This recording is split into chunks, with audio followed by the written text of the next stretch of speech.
we really want to change the way that women are perceived in the workforce, the way that women are seen as leaders in the workforce. And I don't think that's a discussion that can happen with one gender. I think it requires that all genders walk into the room, sit at the table, and have a discussion.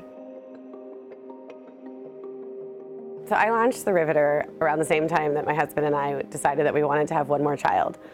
Those two things might seem to be at odds, but they're absolutely not. And I think that's a very important point because the average age of a first-time entrepreneur is not what media might lead us to think it is, like a 25-year-old.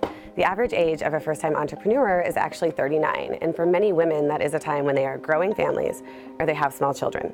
When I set out to raise money for my startup, I was just a few months pregnant, so not showing, and I had some advice from investors to say, don't tell anyone, people will think you're just a vessel, hide it for as long as you can. But my company is female forward, and it's built to change the way that women work and change the dynamic for women in the workplace.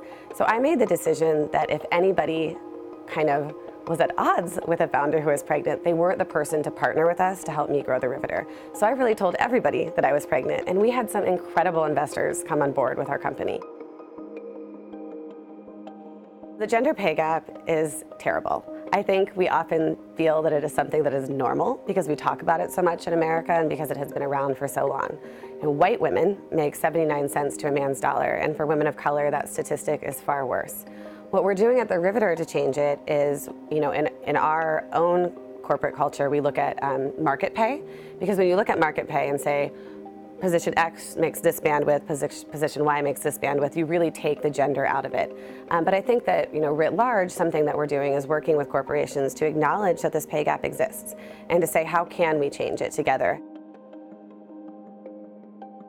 So I cite Sheryl Sandberg's book, Lean In, as inspiration in a way that might not seem very traditional.